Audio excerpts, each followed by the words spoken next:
Continuamos, amados hermanos, con las lecturas sobre la materia Cristología. Vamos a entrar al cuarto punto, las naturalezas de Cristo, para todos los alumnos que están interesados en tomar estas clases. Hay dos naturalezas en una sola persona, Jesucristo. No son dos personas, sino dos naturalezas en una persona. No es un hombre que llegó a ser Dios, sino es Dios que llegó a ser hombre, según lo que nos dice el Evangelio de Juan, capítulo 1 y versículo 14. Vamos a leer. Juan 1:14. Y aquel verbo fue hecho carne y habitó entre nosotros, y vimos su gloria, gloria como del unigénito del Padre, lleno de gracia y de verdad. Muy bien, entonces Cristo se hizo hombre, pero nunca dejó de ser Dios. Es la unión de dos naturalezas, humana y divina. Esto implica un conjunto de elementos y propiedades esenciales que hacen de Jesucristo una persona especial y única. Aclaremos esto, se le llama unión hipostática. Nunca o nadie en el mundo, en el universo, tiene esta unión hipostática, la unión de dos naturalezas, la humana y la divina. Bien, no son dos personas, sino una sola persona con dos naturalezas. Un hombre, Dios, Dios, hombre. Dos naturalezas en una persona y su nombre es Jesucristo. El Verbo no tomó una persona humana, sino una naturaleza humana. Téngase esto en cuenta, de lo contrario tendríamos que llamarlo reencarnación. La reencarnación no existe. Entonces, las dos naturalezas tienen su propia realidad y existencia, pero las dos existen y subsisten en la persona del Hijo, pero hay uno solo, Jesucristo. El Padre en la Trinidad tiene una sola naturaleza, la divina, Él es Dios. El Espíritu Santo en la Trinidad es una persona con una sola naturaleza, Él es Dios, naturaleza divina. Mientras que el Hijo Jesucristo, el Verbo hecho carne, es una persona con dos naturalezas, divina, humana. Esa es la unión hipostática. Es la unión entre dos naturalezas, divina y humana, en una sola persona, Jesús, el Hijo de Dios. Esa es la doctrina, necesitamos que la estudien, que la puedan comprender en sus casas. El Verbo no tomó una persona humana, no, porque sería reencarnar en una persona, no, sino que tomó una naturaleza humana. Un poquito complicada la definición, pero es así. Si el Verbo hubiera venido y se hubiese metido en un hombre, si se hubiese metido en el cuerpo de un hombre, eso sería como una especie de reencarnación, ¿sí? Pero Él vino y tomó la naturaleza humana, siendo engendrado en el vientre de María y naciendo desde niño. Y al tomar esa naturaleza humana, siendo Dios, estando en forma de Dios, vino y tomó la forma humana y se hizo hombre. Eso es lo que el texto nos enseña. Ahora bien, María no dio a luz simplemente la naturaleza humana de Cristo. Simplemente no dio a luz la naturaleza humana, sino que ella tuvo al Hijo de Dios según la carne. Por eso es que Roma, los católicos dicen Santa María, Madre de Dios. Bien, Dios no tiene mamá. Ella es la madre de Jesús en su naturaleza humana. Pero no podemos negar que Jesús es el Hijo de Dios y tiene naturaleza divina. Pero la naturaleza divina de Dios no tiene mamá. No es fácil de comprender, pero esa es la doctrina y es necesario aplicarla bien. De lo contrario, terminaríamos diciendo nosotros también Santa María, Madre de Dios. Ella no es la madre de Dios, pero dio a luz al Hijo de Dios según la naturaleza humana, según la carne. Era preciso que Dios y el hombre se unieran en una sola persona para hacer de Jesucristo el perfecto mediador. Como lo dice, vamos a leer Hebreos 2:17. Hebreos 2:17. Por lo cual debía ser en todo semejante a sus hermanos, para venir a ser misericordioso y fiel sumo sacerdote en lo que a Dios se refiere, para expiar los pecados del pueblo. Muy bien, el 18. Hebreos 2:18. Pues en cuanto él mismo padeció siendo tentado, es poderoso para socorrer a los que son tentados. Entonces Él es el perfecto mediador, porque fue tentado en todo, pero se mantuvo perfecto y sin pecado. Vamos al 4:15 y 16. ¿Paso no serán tesalonicenses? Hebreos 4:15. Porque no tenemos un sumo sacerdote que no pueda compadecerse de nuestras debilidades, sino uno que fue tentado en todo según nuestra semejanza, pero sin pecado. 16. Acerquémonos pues confiadamente al trono de la gracia, para alcanzar misericordia y hallar gracia para él, oportuno socorro. Eso es perfecto. Aquí se nos muestra como el hombre perfecto mediador, semejante a los hombres, pero sin pecado.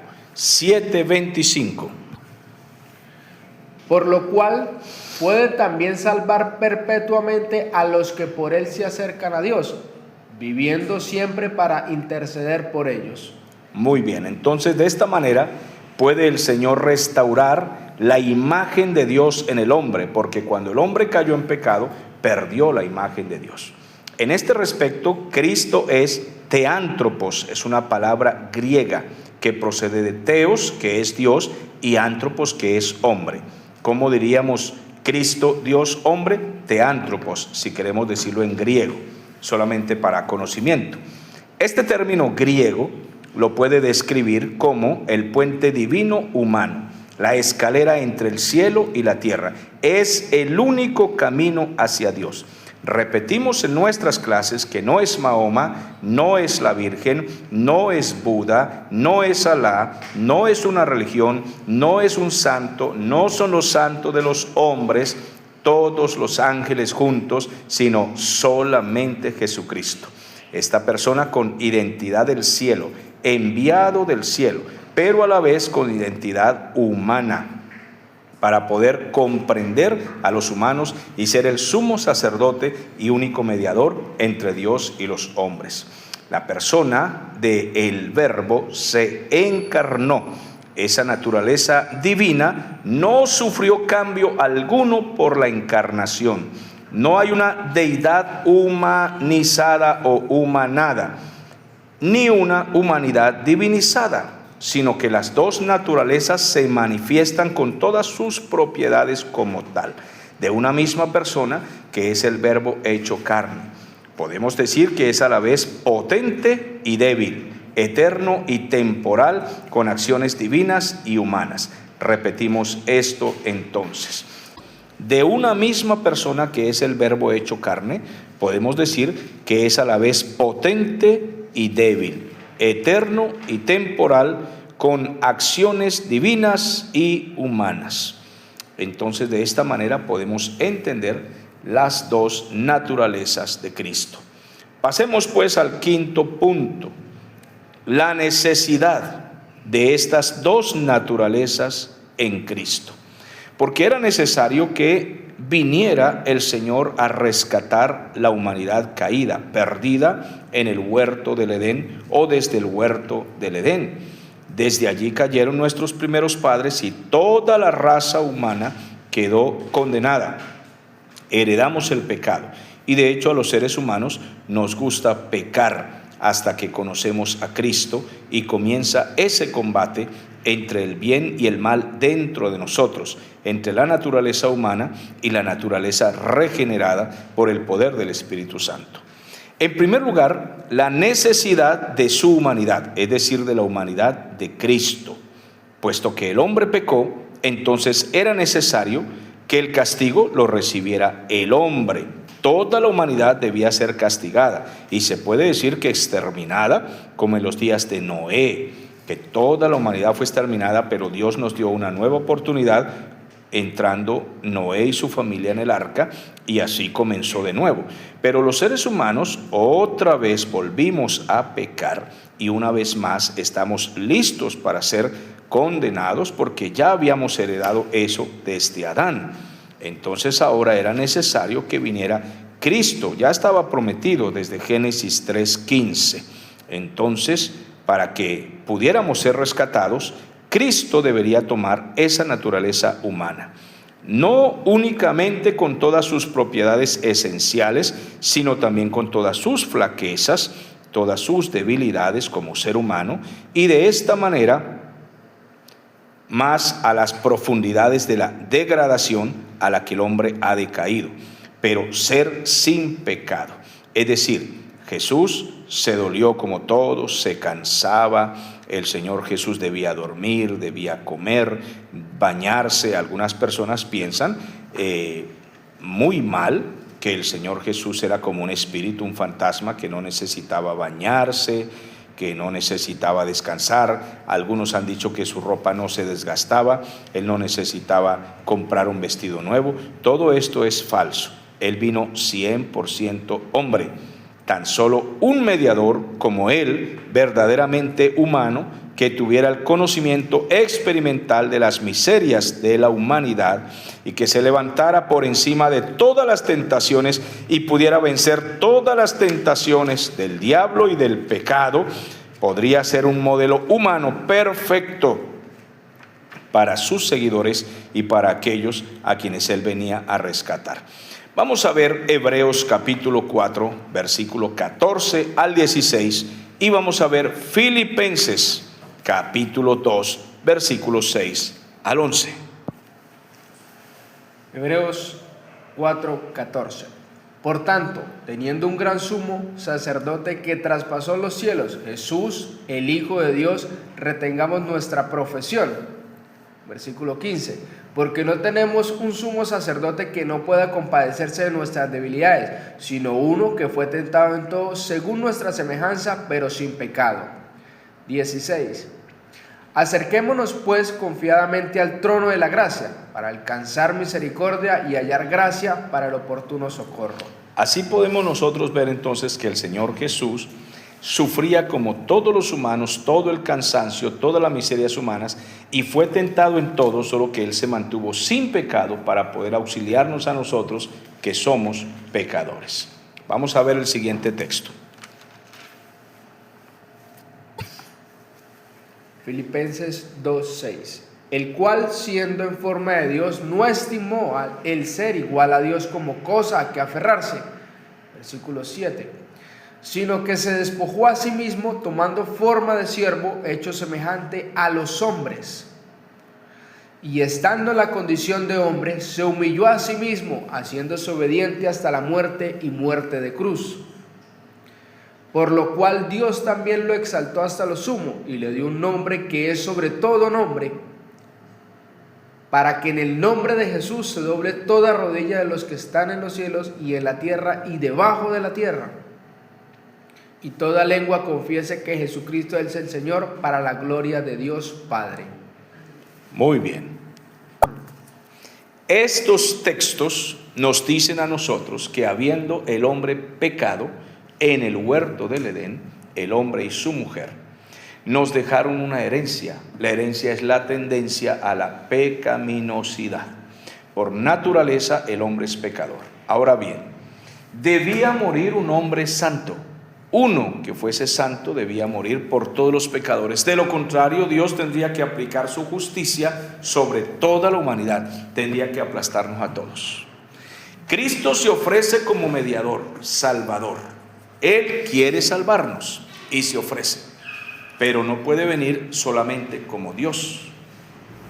Debe venir como hombre y vencer el pecado en la carne y vencer al diablo con sus tentaciones. Toda su naturaleza humana en él, debilidades, cansancio, todo lo demás. pero mantenerse santo y sin pecar para que pueda morir como el Cordero que quita el pecado del mundo, porque Dios ya había establecido ese pacto con derramamiento de sangre. Se sacrificaban corderos que significaban o simbolizaban a Cristo en el futuro. Entonces ahora Cristo es el Cordero sin pecado que muere por todos los pecadores. Esa era la necesidad de la humanidad. Ahora veamos que también era necesario que viniera como Dios, o sea, Dios hombre. Era necesario que viniera como hombre, pero también como Dios. Vamos a leer. En el plan de salvación era absolutamente esencial para presentar un sacrificio infinito de valor y dar perfecta obediencia a la ley de Dios. Además, también para soportar la ira de Dios con propósito redentor, es decir, para liberar a otros de la maldición y poder aplicar a otros los frutos de su trabajo cumplido a aquellos que lo recibieran a Él mediante la fe. El punto número 6 es la unipersonalidad de Cristo. Bien, hay en el mediador una sola persona. Eso significa unipersonalidad. Es una persona y no dos personas. No es un Dios y un hombre, sino una persona que tiene dos naturalezas. Él es el Verbo inmutable. Él es el Logos que proporciona la base de la personalidad de Cristo. Pero no es correcto decir que la persona del mediador es divina y nada más. Tampoco es correcto decir que Cristo es humano y nada más.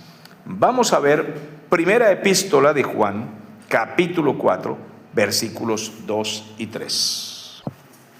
Primera de Juan 4, 2. En esto conoced el Espíritu de Dios. Todo espíritu que confiesa que Jesucristo ha venido en carne es de Dios. Versículo 3. Y todo espíritu que no confiesa que Jesucristo ha venido en carne no es de Dios. Y este es el espíritu del anticristo, el cual vosotros habéis oído que viene y que ahora ya está en el mundo. Bien, ¿qué es lo que nos está diciendo el apóstol Juan aquí? Había ya una secta en ese tiempo luchando con las iglesias, pero ya se había introducido y ahora Juan tiene que combatir.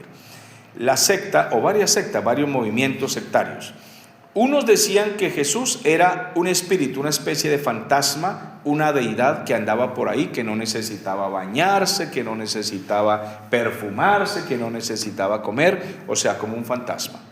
Mientras que otros sectarios decían que Jesús era un gran maestro, un filósofo poderoso, capacitado en hablar a los públicos, un hombre muy bueno, muy alto, como lo tienen, por ejemplo, los islámicos. Los musulmanes dicen que Jesús es un gran maestro y un gran profeta, como lo tienen la secta de los testigos de Jehová, o los mormones.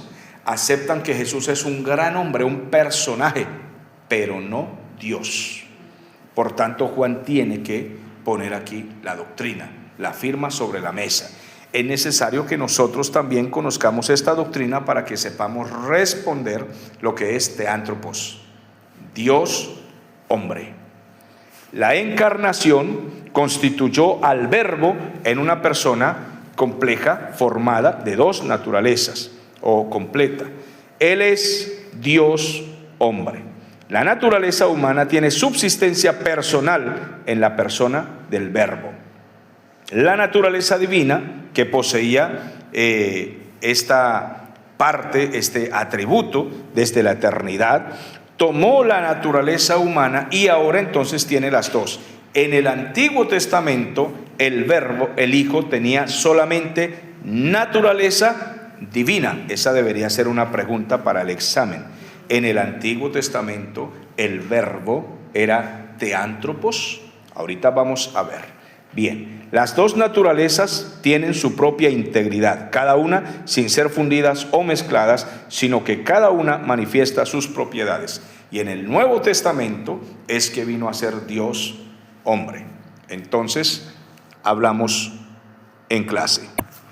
Pasamos al punto número 7, los estados de Cristo. Tenemos en primer lugar el estado de humillación. Tenemos también que la humillación es kenosis y tapeinosis. Vamos a explicar esto. y luego vamos a ver los 5 estados de la humillación. Entremos entonces a esta materia.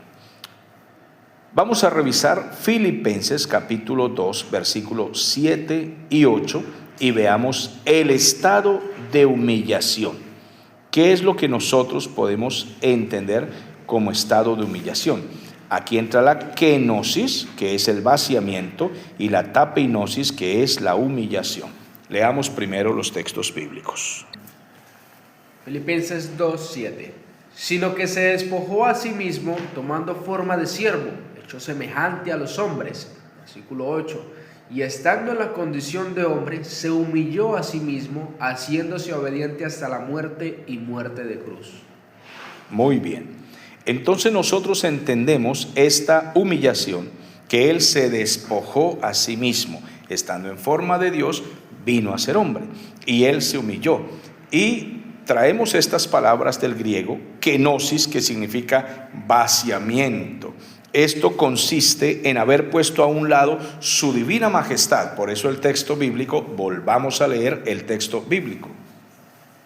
Versículo 7 dice: sino que se despojó a sí mismo, tomando forma de siervo, hecho semejante a los hombres. El 8: y estando en la condición de hombre, se humilló a sí mismo, haciéndose obediente hasta la muerte y muerte de cruz. Bien, en estos 2 versículos están las 2 formas, kenosis y tapeinosis. La kenosis es el vaciamiento. Él, siendo Dios, se vació de su divina majestad.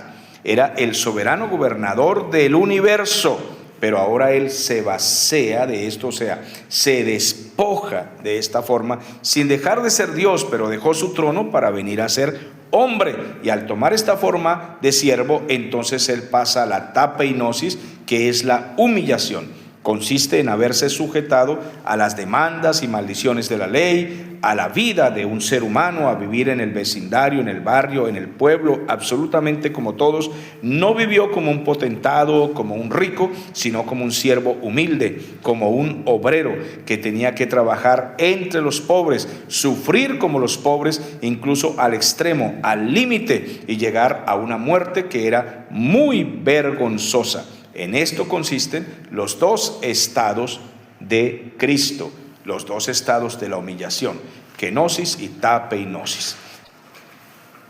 Lo que no entendieron los judíos era el capítulo 53 de Isaías. Vamos a leer el capítulo 53 en cuanto a la humillación del Señor Jesús. Leamos.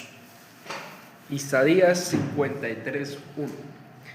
¿Quién ha creído a nuestro anuncio? ¿Y sobre quién se ha manifestado el brazo de Jehová?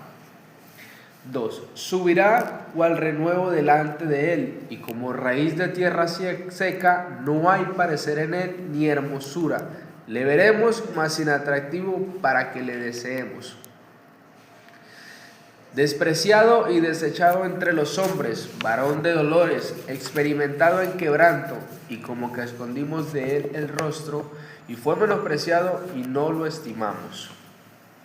Ciertamente llevó él nuestras enfermedades y sufrió nuestros dolores, y nosotros le estuvimos por azotado, por herido de Dios y abatido. Mas el herido fue por nuestras rebeliones, molido por nuestros pecados. El castigo de nuestra paz fue sobre él, y por su llaga fuimos nosotros curados. Todos nosotros nos descarriamos como ovejas, cada cual se apartó por su camino, mas Jehová cargó en él el pecado de todos nosotros.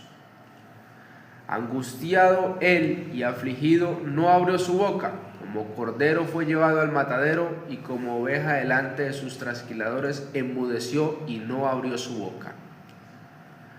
Por cárcel y por juicio fue quitado, y su generación, ¿quién la contará?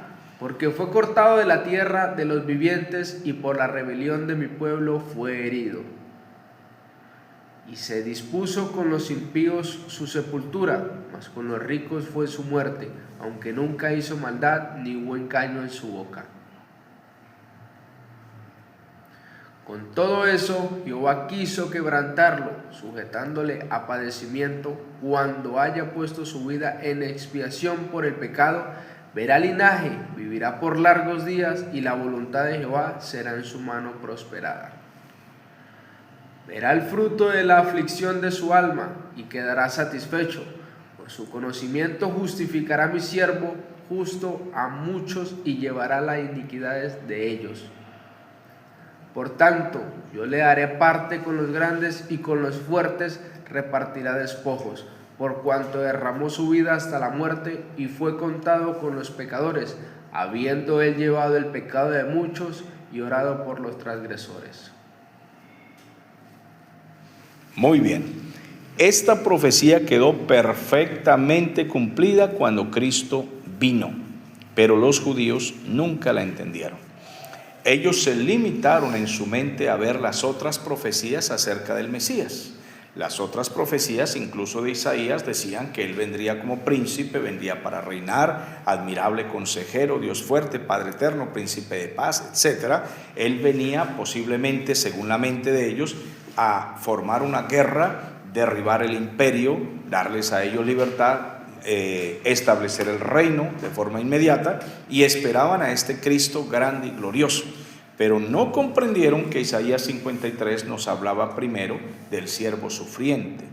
En este capítulo se encuentra todo el sacrificio que hizo Cristo y luego cómo lo exaltó Dios al final, que Él venía a sufrir por nuestros pecados, que los judíos pensarían al hacerle daño que Él estaba siendo herido y molido porque se lo merecía.